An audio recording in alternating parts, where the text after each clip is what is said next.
Hello guys, எல்லோரும் இந்த வீடியோவை பாருங்கள். ஏன் சொல்கிறேன்னா, எப்படி சைனீஸ் கரை எல்லாத்தோட டிஃப்ரெண்ட்டாக இருக்கும் அப்படின்றதுக்கு இந்த வீடியோ ஒரு உதாரணம்.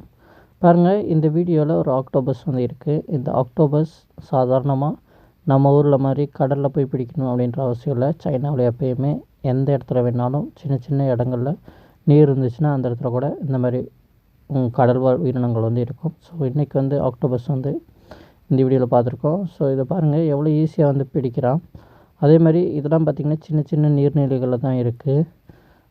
அது மட்டும் இல்லாமல் பார்த்திங்கன்னா, இதை பிடிச்சதுக்கப்புறம் பார்த்திங்கன்னா இவங்க சாப்பிட்ற முறைகளே வந்து ரொம்ப வந்து டிஃப்ரெண்ட்டாக இருக்கும். உதாரணத்துக்கு அவங்க நம்மளை மாதிரி குக் பண்ணி சாப்பிட்ற பழக்கமே கிடையாது. எதாக இருந்தாலும் வந்து குக் பண்ணாமல் ஃப்ரெஷ்ஷாகவே வந்து சாப்பிட்ருவாங்க. அவங்க பிலீவ் பண்ணுறது என்னென்னா அதில் நிறைய சத்து இருக்குதுன்னு. அதே மாதிரி அவங்களோட அந்த வளர்ச்சி, சைனாவோட வளர்ச்சியும் பார்த்திங்கன்னா ரொம்பவே அபரிவிதமாக வந்து இருக்குது.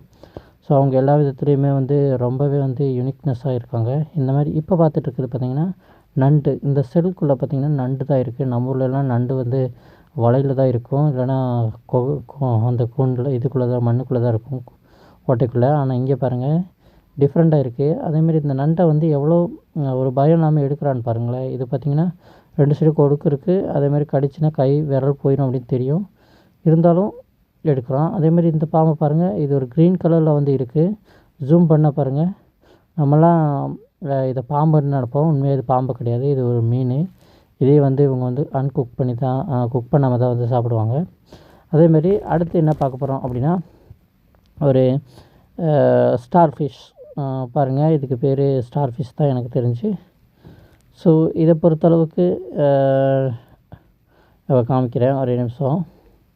ஸோ இந்த இடத்துல பாருங்கள், இந்த ஸ்டார் ஃபிஷ்ஷு. இந்த ஸ்டார் ஃபிஷ்ஷை பொறுத்தளவுக்கு இது நம்ம கடலுக்கு அடியில் ரொம்ப போனால் மட்டும்தான் நமக்கு கிடைக்கும்.